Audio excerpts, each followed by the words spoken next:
My name is Sophia, and I'm 31 years old. I work part-time at a neighborhood supermarket.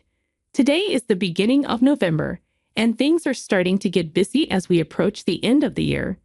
Manager, can I talk to you about taking some time off during Christmas? I asked. That's unusual for you, Sophia. Why do you need time off? The manager replied, we're planning to spend Christmas at my husband's parents' house this year, so I need the 24th and 25th off. I explained. Oh, that's the reason. Of course, that's fine. You always work hard, Sophia. The manager said. Thank you so much. That helps a lot. I replied. Isn't your husband's family far away? You're from around here, right? The manager asked. Yes, I'm from a neighboring town, but my husband is from Boston. I said. Boston. That's quite a distance, the manager noted. Yes, it is. We haven't been able to introduce Alexander to his grandparents yet. I said. Even more reason for you to go. Don't worry about the store. Visit your family. The manager reassured me. Thank you, I appreciate it. I said. Alexander, my son, is 2 years old and goes to a childcare center. When I gave birth 2 years ago, a societal issue made it difficult to introduce him, and we hadn't found the right time until now.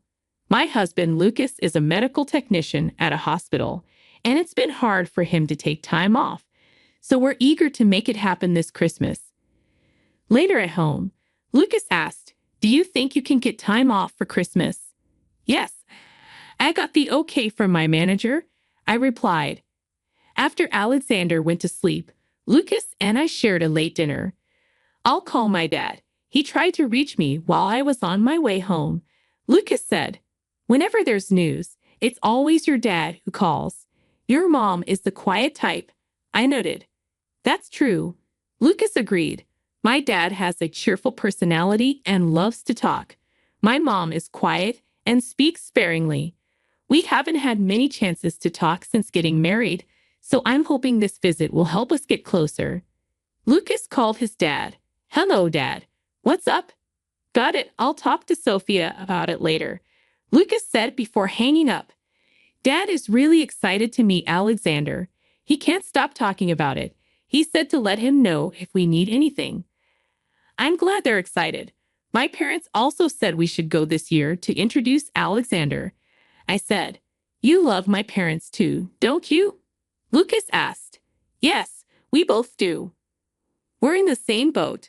I agreed. We were looking forward to our visit.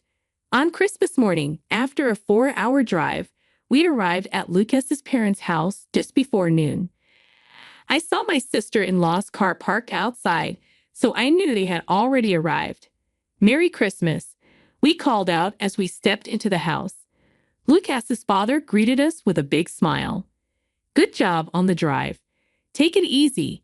Today, my father-in-law was holding Ava, my sister-in-law's daughter. Oh, Ava, you've grown so much, I exclaimed. I'm 6 years old now. I'm in elementary school. Ava replied proudly. Wow, that's amazing. Look, there's Alexander, I said, pointing to my son. Ava climbed down from her grandpa's arms and smiled brightly at Alexander, who smiled back. How cute, I thought. Come on in, my father-in-law said, inviting us inside. In the living room, we saw my sister-in-law Isabella and her husband. Isabella's husband smiled at us, but Isabella looked at us with a serious face.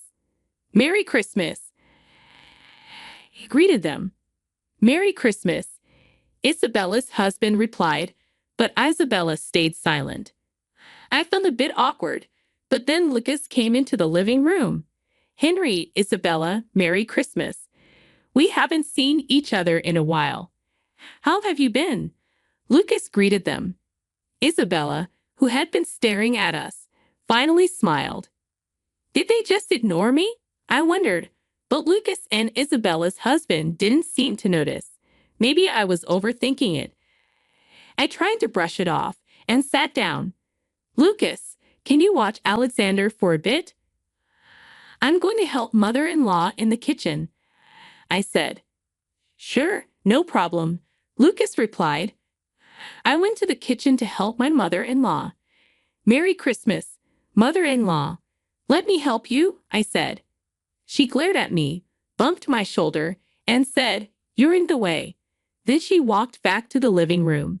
I heard her say, oh, Lucas, Merry Christmas. How have you been? What's going on? I thought. First, Isabella ignored me, and now my mother-in-law was being rude. Did I do something wrong? I couldn't think of anything. We hadn't spoken much over the past 2 years since Alexander was born. Decided not to let it bother me for now and planned to discuss it with Lucas later. I returned to the living room and took Alexander from Lucas.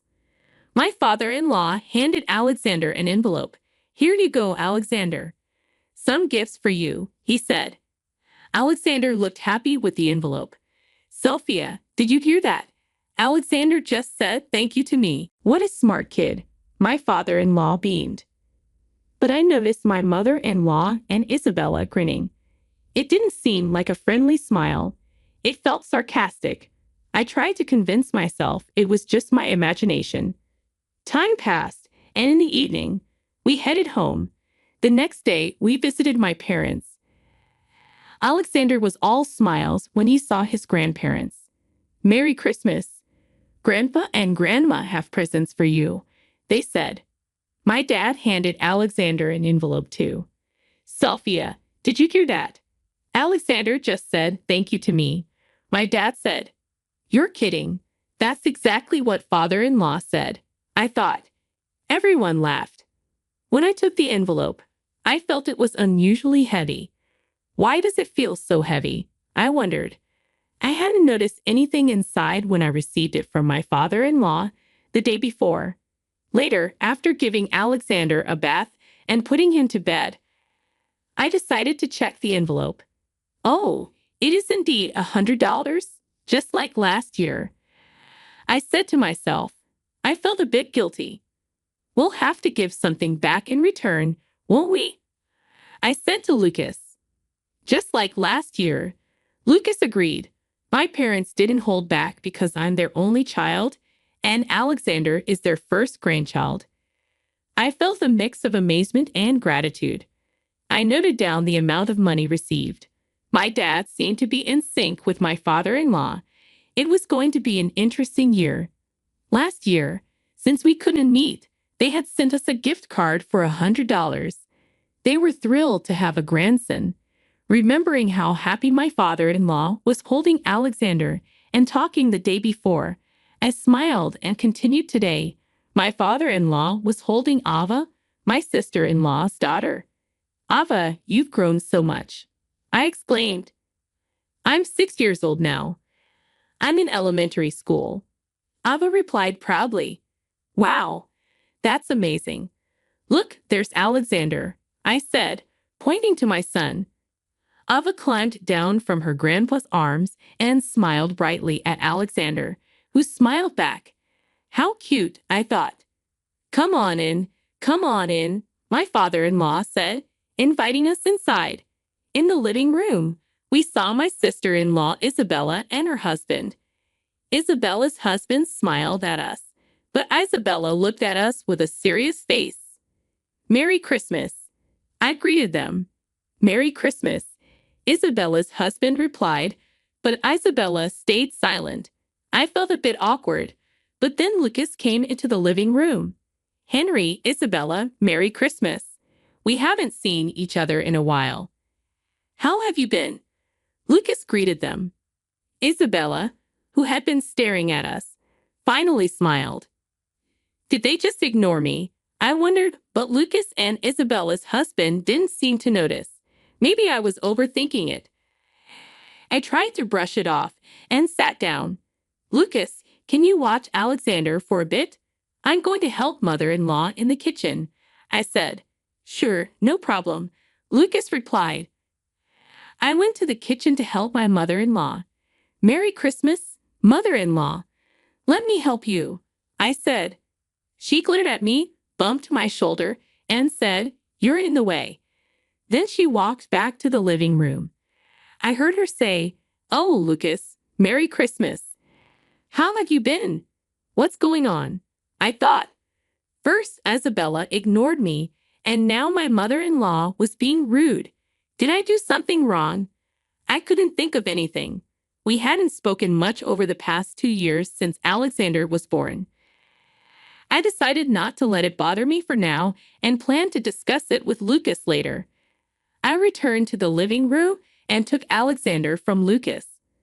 My father-in-law handed Alexander an envelope. "Here you go, Alexander. Some gifts for you," he said. Alexander looked happy with the envelope. "Sophia, did you hear that? Alexander just said thank you to me. What a smart kid," my father-in-law beamed. But I noticed my mother-in-law and Isabella grinning. It didn't seem like a friendly smile. It felt sarcastic. I tried to convince myself it was just my imagination. Later, when we got home, I opened the envelope. "Wait, what?" I said, shocked. There was a single green leaf inside. I was at a loss for words.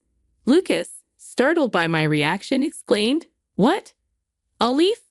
What on earth is this?" He started laughing, thinking it was a prank. "Let's call them.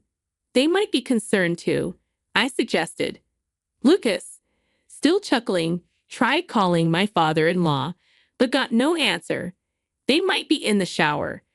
"Let me try calling Mom," he said. He called his mother, who answered. After a brief conversation, Lucas said, "Mom sounds really apologetic. She wants to talk to you, Sophia. Is that okay?" Sure," I replied, taking the phone reluctantly. As soon as I picked up the call, my mother-in-law went silent. Then I heard a faint laugh in the background that sounded like Isabella. "Hello, mother-in-law. Like I would ever apologize to you, you poverty-stricken wife. Your children are as poor as a leaf. See ya, paper wife." She sneered and hung up. I was stunned. All the events of yesterday suddenly made sense. What was I going to do? "Sophia, what's wrong?" Lucas asked, noticing my distress.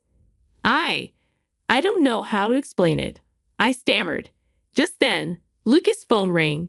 It was his father. "Maybe he's calling back," Lucas said, putting the phone on speaker. "Dad, did you call by mistake?" "No, it's Abba," a child's voice replied. "Grandpa's in the shower." I wanted to talk. "Abba, we're in the middle of something important," Lucas said. "Oh, really? Bye, Lucas, and bye, poor auntie," Abba said cheerfully. "Wait, Abba, what did you say?" Lucas asked. "I said bye, poor auntie. Mommy and Grandma called you that earlier. They're chatting over coffee now," Abba explained. "Abba, could you explain that to Lucas?" I asked, trying to stay calm. "Sure. Mommy told me that for poor people, money gifts are just a single leaf," Abba said innocently. Lucas looked at me, baffled. I stayed silent, trying to process everything. My sister-in-law noticed Abba on the phone and shouted, "Abba." Just then, my father-in-law's voice came on the phone. "We'll talk about it later." Feeling confused, I saw the phone being handed over to my father-in-law. "Sorry about that. I was in the shower. Ava said something outrageous, didn't she?" he said. "So, you heard it too, Dad?" "I'm sorry," Lucas said. "We're on speaker. Sophia's listening too." "Sophia, was what Ava said true? Those words were directed at you, right?" my father-in-law asked, sounding distressed. "Yes, that's right," I confirmed. "I'm truly sorry. Please don't blame Ava. She didn't mean any harm," my father-in-law apologized. "No, it's all right. Ava's not at fault," I said, trying to sound calm. My father-in-law sighed deeply. "I am really sorry. Please don't hold this against Ava." "Thank you. I'll follow up on this matter. Isabella's here too, and will confirm things with her," my father-in-law said before ending the call. Lucas looked at me, clearly confused and apologetic. "I'm really sorry, Sophia. I have no idea what's going on. I told him about all the discomfort I felt during our visits to his parents' house. We decided to wait for a response from my father-in-law. Surprisingly, the next day, Isabella's husband drove my in-laws and Isabella to our house. They stood before us, with my father-in-law and Isabella's husband apologizing profusely. We've done something truly disrespectful. We are sorry. We apologize for the outrageous behavior of my wife.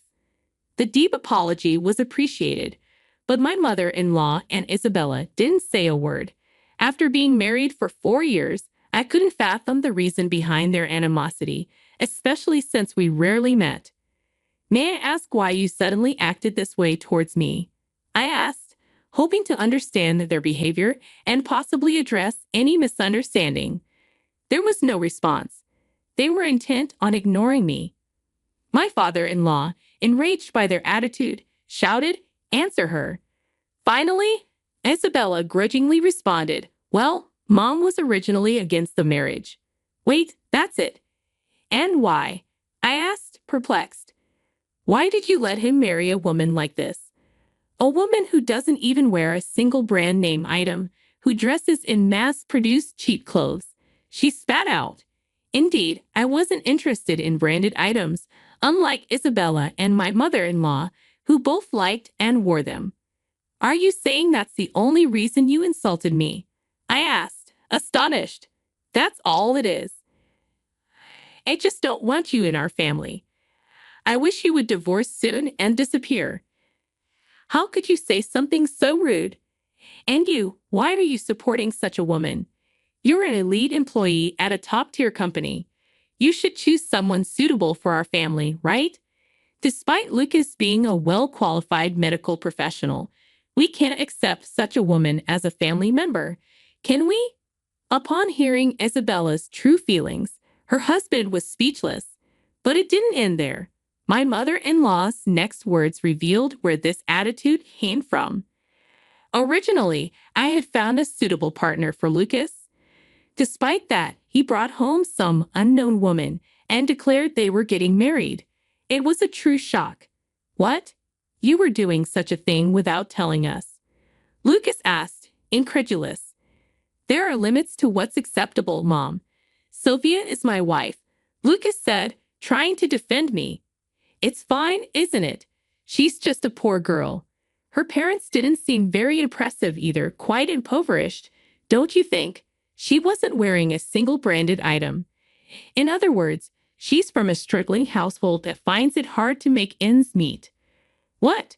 What are you saying?" Lucas shouted, horrified. "And to love a child born of such a woman? Impossible. It would taint our precious Ava. We had plans for her to marry a friend's child." Upon hearing his mother's true feelings, Lucas was speechless. I felt the same, wondering how I could have missed all this. If I consider that my father-in-law called not out of interest but disinterest, everything makes sense as harassment. Well, it's fine. If you divorced, please do it as soon as possible. Let's go. We don't need to get involved in this farce, my mother-in-law said dismissively. Just as my father-in-law was about to say something, the living room door dramatically opened, and my parents walked in. "It's been a while. Father-in-law, mother-in-law," my dad said calmly. "Did Sophia call you?" "Yep. It must be hard to be talked about like that without saying anything, right?" he continued. When I heard that my father-in-law was coming over, I had contacted my parents. They had heard some of the terrible comments from outside the door. Their timing was perfect. My parents approached my mother-in-law with serious faces. They took out business cards from their pockets and said, "Here you go." Amazingly, they dropped their business cards at her feet, as if to say, "Pick it up." I had to suppress my laughter. Isabella rose to their bait, picking up the card and shouting, "Such arrogance from poor people. You didn't even wear any branded items today, and your clothes look mass-produced." As soon as she looked at the card, she was startled. "Mom," she exclaimed. My mother-in-law also looked at the business card Isabella held. You two are executives of Valet Clos. Yes, my husband and I started out together. He's an executive at the headquarters, and I'm the head of planning. Our daughter quit when she got married. You know that, right? My mom replied calmly. Both of my parents currently work at the headquarters of Valet Clos, a famous low-cost apparel brand. After graduating from college, I had spoken to my father-in-law and mother-in-law about myself, but my parents had never explained their situation. So she could go back to work anytime she wanted, right? Isabella stammered. What? That's amazing. You work at that famous fashion brand's major corporation, my mother-in-law said, her tone changing completely. So, what do you mean we're poor? That my grandchild is the grandchild of a poor wife? Because you oppose the marriage, it's okay to harass us? My mom continued, her voice firm. It's not. We're really sorry, my mother-in-law said, but her apology was only because my parents held executive jobs. It was beyond the point of being resolved by just an apology. Henry looked disappointed as he said, I thought it was a good thing to leave Ava with my parents. But I'll drive you home. But after that, we'll live separately. What? What are you talking about? Isabella asked, shocked. I'm glad I got to see your true face. Let's discuss our divorce when we get home, Henry said. Henry then left the house. At that moment, my father-in-law also stood up, bowed deeply to my parents, and said, I'm really sorry for what happened. He then turned to us. I'm really sorry. I'll be in touch. Looking sternly at my pale-faced mother-in-law, he said, be prepared when you get home before exiting our house. My mother-in-law and Isabella hurriedly grabbed their belongings and rushed out. I caught my breath at home after my parents kindly offered to pick up Alexander from the child care center. Later, I received a call from my father-in-law. He told me that my mother-in-law had been forcibly sent back to her parents' house. It's a de facto separation. Apparently, they made this decision because they were unsure what she might do to Alexander. But it's a separation with the premise of divorce, and they are waiting for the right timing. As for Isabella, the divorce was finalized immediately. After she returned home, Henry obtained custody of Ava. Isabella, of course, has taken refuge in my mother-in-law's house, but she is getting a good scolding from my mother-in-law's mother and is currently on a job hunt. We continue to live our busy daily lives. It feels really good to not only see our child grow up, but also to share this joy with his grandparents.